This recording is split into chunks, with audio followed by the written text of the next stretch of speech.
তোমরা যারা ক্যালকাটা ইউনিভার্সিটির আন্ডারে 7 সেমিস্টার রাষ্ট্রবিজ্ঞান অনার্স কোর্সের ছাত্রছাত্রী আছো, তোমাদের জন্য আজকের ক্লাস খুবই গুরুত্বপূর্ণ। আজকের ক্লাসে তোমাদের ডিএসসিসি 18 পেপার অর্থাৎ major debate in post independence India এই পেপারের মডিউল 2 থেকে দুটি বড় প্রশ্নের উত্তর নিয়ে আলোচনা করব। দুটো প্রশ্নই খুবই গুরুত্বপূর্ণ। প্রথম প্রশ্ন থাকছে নেহরুভিয়ান মডেলের বৈশিষ্ট্য। এই যে নেহরুভিয়ান মডেলের বৈশিষ্ট্য, এটা আবার তোমাদের 10 নম্বরেও পরীক্ষা এসে যেতে পারে। আর এর সঙ্গে যুক্ত করা আছে বামপন্থী ও ডানপন্থী দৃষ্টিভঙ্গি থেকে এর সমালোচনাগুলি আলোচনা করো, বা প্রশ্নটা এইভাবেও আসতে পারে নেহরুভিয়ান মডেলের বৈশিষ্ট্য এবং সমালোচনা আলোচনা করো। দেখো অ্যান্সারটা কিভাবে গুছিয়ে তোমরা লিখতে পারো দেখে নাও। স্বাধীনতার পর ভারতের আর্থসামাজিক পুনর্গঠন ও উন্নয়নের জন্য ভারতের প্রথম প্রধানমন্ত্রী জওহরলাল নেহরু যে সুনির্দিষ্ট কৌশল গ্রহণ করেছিলেন রাষ্ট্রবিজ্ঞানের আলোচনায়, তা নেহরুভিয়ান মডেল নামে পরিচিত। এই মডেলটি মূলত গণতন্ত্র, ধর্মনিরপেক্ষতা এবং সমাজতান্ত্রিক ধাঁচের সমাজ ব্যবস্থা গঠনের আদর্শের ওপর ভিত্তি করে গড়ে উঠেছিল। প্রখ্যাত রাষ্ট্রবিজ্ঞানী রাজনী কোঠারি এই মডেলের অন্তর্নিহিত দর্শন ব্যাখ্যা করে বলেছেন, নেহরুভিয়ান মডেল ছিল সমাজতান্ত্রিক অভিমুখতার সাথে একটি গণতান্ত্রিক রাষ্ট্রকে প্রাতিষ্ঠানিক রূপ দেওয়ার ঐকান্তিক প্রচেষ্টা। ঔপনিবেশিক শোষণে জীর্ণ একটি অর্থনীতিকে আধুনিকায়ন ও শিল্পায়নের মাধ্যমে স্বনির্ভর করে তোলাই ছিল এর মূল লক্ষ্য। এবার বৈশিষ্ট্য কি? প্রথম হচ্ছে মিশ্র অর্থনীতি প্রবর্তন। আর তোমরা পরবর্তীকালে যখন মাস্টার্স করবে তখনও আবার এই টপিকগুলোর ওপরে আরও বিস্তারিত পড়বে, ঠিক আছে? দেখো এখানে কি বলা হলো যে মিশ্র অর্থনীতি প্রবর্তন। এখানে কি বলা হচ্ছে, এখানে এই মডেলের অন্যতম প্রধান বৈশিষ্ট্য হলো মিশ্র অর্থনীতি গ্রহণ। নেহরু পুঁজিবাদী বা সমাজতান্ত্রিক কোনো চরমপন্থী ব্যবস্থাই গ্রহণ করেননি, বরং এই দুইয়ের মধ্যে সমন্বয় সাধন করেছিলেন। অর্থনীতিতে বেসরকারি খাতের পাশাপাশি সরকারি খাতেও সমান গুরুত্ব দেওয়া হয়। অর্থনৈতিক বৈষম্য কমানোর জন্য রাষ্ট্রের নিয়ন্ত্রণ বজায় রেখে ব্যক্তিগত উদ্যোগকে স্বীকৃতি দেওয়া হয়েছিল। তারপর বলা হচ্ছে দেখো গণতান্ত্রিক পরিকল্পনা ও পরিকল্পনা কমিশন। নেহরু দৃঢ়ভাবে বিশ্বাস করতেন যে সুনির্দিষ্ট পরিকল্পনার মাধ্যমে একটি দেশের দ্রুত অর্থনৈতিক ও সামাজিক উন্নয়ন সম্ভব। এই লক্ষ্যে 1950 সালে পরিকল্পনা কমিশন গঠিত হয় এবং সোভিয়েত ইউনিয়নের অনুকরণে পঞ্চবার্ষিকী পরিকল্পনা গ্রহণ করা হয়। তবে সোভিয়েত ব্যবস্থার মতো এই পরিকল্পনায় জবরদস্তিমূলক ছিল না, বরং তা ছিল সম্পূর্ণ গণতান্ত্রিক কাঠামো নির্ভর। তারপরে হচ্ছে কি ভারী শিল্পের উপর অগ্রাধিকার। দ্বিতীয় পঞ্চবার্ষিকী পরিকল্পনায়, যা মহানলবিস মডেল নামে পরিচিত ছিল, ভারী ও মূলধনী শিল্পের প্রসারে সর্বাধিক গুরুত্ব দেওয়া হয়। লৌহ ইস্পাত, কয়লা, বিদ্যুৎ, ভারী যন্ত্রপাতি নির্মাণের মতো মূল ক্ষেত্রগুলিতে মানে কোর যে সেক্টরগুলো আছে, রাষ্ট্রীয় বিনিয়োগ ব্যাপকভাবে বৃদ্ধি করা হয়, যাতে ভারতের শিল্পক্ষেত্রে একটি মজবুত ও দীর্ঘস্থায়ী ভিত্তি লাভ করে। তারপরের পয়েন্ট কি আছে? স্বনির্ভরতা ও আমদানি বিকল্পীকরণ। বিদেশি নির্ভরতা কমিয়ে ভারতকে স্বনির্ভর করে তোলাই ছিল নেহরুভীয় নীতির একটি অন্যতম গুরুত্বপূর্ণ দিক।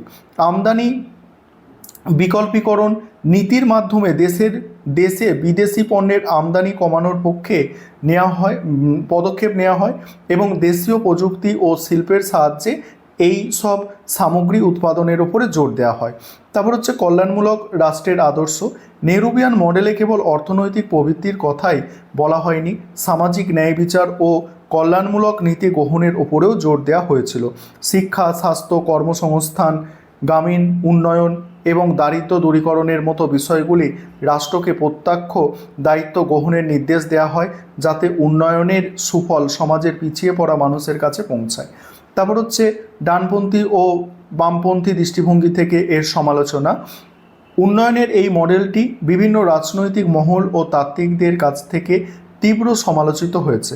বিশিষ্ট রাষ্ট্রবিজ্ঞানী ফ্রান্সিস ফাঙ্কেল নেহরুভিয়ান মডেলের কাঠামোগত দুর্বলতা সম্পর্কে মন্তব্য করেছেন।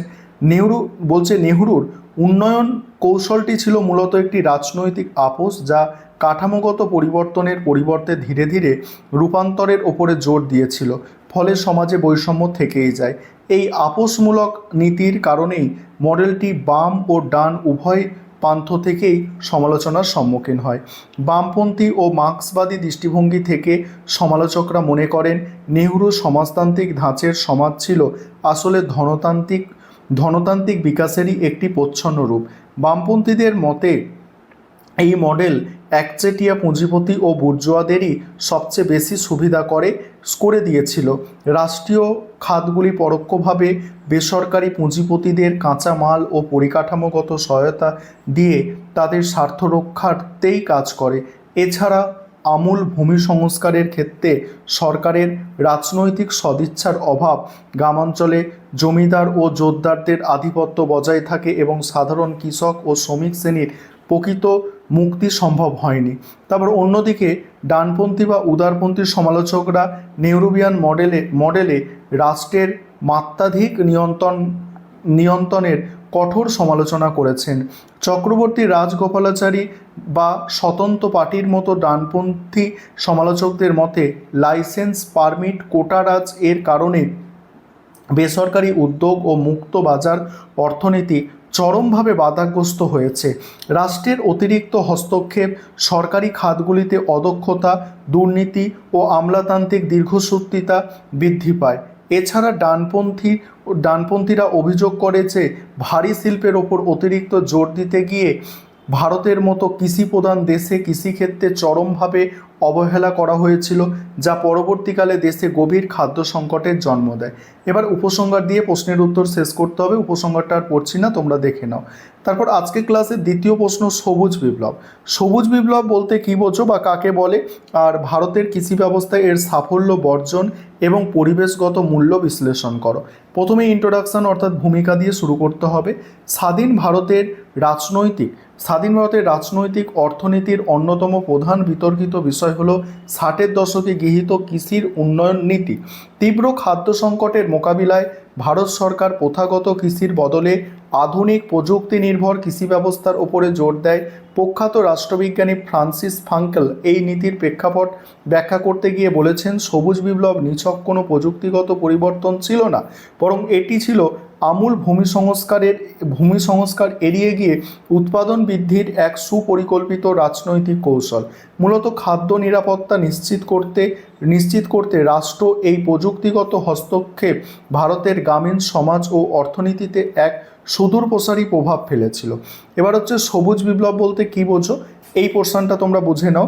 সবুজ বিপ্লব কাকে বলে? তার আগে একটা বিষয় তোমাদের বলি, তোমাদের জন্য অনলাইন কোচিং ক্লাস চলছে। আমাদের সপ্তাহে 3 দিন করে ক্লাস থাকে। তোমরা যদি কেউ পেড ব্যাচে অ্যাডমিশন নিতে ইচ্ছুক থাকো তাহলে আমাদের স্ক্রিনে দেওয়া নম্বরে যোগাযোগ করতে পারো। এছাড়া তোমাদের যে 5টি পেপার পড়তে হবে এই 7 সেমিস্টারে, এই 5টি পেপারেরই স্টাডি ম্যাটেরিয়াল অর্থাৎ PDF নোটসও রেডি করা আছে। তোমরা যদি কেউ পারচেস করতে চাও সেক্ষেত্রে যোগাযোগ করতে পারো। দেখো এই পোর্শনটা এবার বোঝো যে সবুজ বিপ্লব বলতে কি বোঝায়। ঠিক 60-এর দশকের মাঝামাঝি সময় ভারতের কৃষিক্ষেত্রে উচ্চ ফলনশীল বীজ, রাসায়নিক সার, কীটনাশক এবং আধুনিক জলসেচ ব্যবস্থার প্রয়োগের মাধ্যমে কৃষি উৎপাদনের যে অভাবনীয় ও যুগান্তকারী বৃদ্ধি ঘটে তাকেই সবুজ বিপ্লব বলে। এই আধুনিকীকরণের মূল লক্ষ্য ছিল চিরাচরিত কৃষিকে একটি বাণিজ্যিক ও লাভজনক পেশায় রূপান্তরিত করে দেশকে খাদ্যের স্বয়ংসম্পূর্ণ করা। মূলত গম ও ধান উৎপাদনে এই আধুনিক বিজ্ঞান ও প্রযুক্তির প্রয়োগ সবচেয়ে বেশি প্রভাব ফেলেছিল, যা ভারতীয় কৃষির ইতিহাসে এক নতুন অধ্যায়ের সূচনা করে। এবার হচ্ছে ভারতের কৃষি ব্যবস্থায় সবুজ বিপ্লবের সাফল্য। সবুজ বিপ্লবের সবচেয়ে বড় সাফল্য হল খাদ্য উৎপাদনে ভারতের আত্মনির্ভরশীলতা অর্জন। স্বাধীনতার পর ভারতকে খাদ্যের জন্য বিদেশি রাষ্ট্রের ওপর গভীরভাবে নির্ভর করতে হতো, কিন্তু এই বিপ্লবের ফলে পাঞ্জাব, হরিয়ানা ও পশ্চিম উত্তরপ্রদেশে এবং পশ্চিম উত্তরপ্রদেশে গম ও ধানের উৎপাদন বহুগুণ বৃদ্ধি পায়। এর ফলে দেশে খাদ্যের ঘাটতি মেটে এবং সরকার আপৎকালীন মজুদ ভাণ্ডার গড়ে তুলতে সক্ষম হয়। কৃষিক্ষেত্রে ট্রাক্টর, তারপরে পাম্পসেট এবং আধুনিক যন্ত্রপাতির ব্যবহার কৃষির পরিকাঠামোগত প্রভূত উন্নত ঘটায়, যা গ্রামীণ অর্থনীতির এক নতুন গতিশীলতা নিয়ে আসে। তারপর হচ্ছে সবুজ বিপ্লবের বর্জন। সেখানে কি বলা হচ্ছে, উৎপাদন বৃদ্ধি পেলেও সবুজ বিপ্লব ভারতের গ্রামীণ সমাজকে আর্থসামাজিক ও অঞ্চলগতভাবে বিভক্ত করেছিল। এই প্রযুক্তির ব্যবহার অত্যন্ত ব্যয়বহুল হওয়ায় প্রান্তিক ও ক্ষুদ্র কৃষকরা এর সুবিধা থেকে বঞ্চিত হন। বিশিষ্ট তাত্ত্বিক ও রাষ্ট্রবিজ্ঞানী অতুল কোহেলি সবুজ বিপ্লবের এই বৈষম্যমূলক দিকটি তুলে ধরে বলেছেন, এই কৃষিনীতি গ্রামীণ ভারতের শ্রেণী বৈষম্যকে আরও তীব্র করে তুলেছিল, কারণ এর সুফল একচেটিয়াভাবে ভোগ করত কেবল দেখো এর সুফল একচেটিয়াভাবে ভোগ করত কেবল দেখে নাও ভোগ করত কেবল ধনী ও প্রভাবশালী কৃষকরা। এছাড়া অঞ্চলগত দিক থেকে পূর্ব ও উত্তর পূর্ব ভারত এই উন্নয়নের বাইরে থেকে যায়। ফলস্বরূপ ধনী ও দারিদ্র কৃষকদের মধ্যে এবং উন্নত অনুন্নত রাজ্যের মধ্যে অর্থনৈতিক বৈষম্য চরম আকার ধারণ করে। তারপর হচ্ছে সবুজ বিপ্লবের পরিবেশগত মূল্য। সবুজ বিপ্লবের দীর্ঘমেয়াদী ফলাফল হিসাবে ভারতকে এক ভয়াবহ পরিবেশগত মূল্য চোকাতে হয়েছে। উচ্চ ফলনশীল বীজ, প্রচুর জলের প্রয়োজন হওয়ায় ভূগর্ভস্থ জলের যথেচ্ছ উত্তোলন ঘটে, যার ফলে পাঞ্জাব হরিয়ানার মতো রাজ্যে জলস্তর আশঙ্কাজনকভাবে নিচে নেমে যায়। অতিরিক্ত রাসায়নিক সার, কীটনাশক ব্যবহারের ফলে জমির স্বাভাবিক উর্বরতা নষ্ট হয় এবং মাটি ও জল মারাত্মকভাবে দূষিত হয়।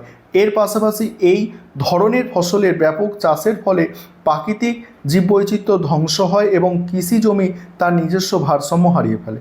এবার উপসংহার দিয়ে প্রশ্নের উত্তর শেষ করতে হবে। ভালো নম্বর পেতে গেলে এইভাবে গুছিয়ে প্রশ্নের উত্তরগুলো তোমাদের পরীক্ষায় লিখতে হবে।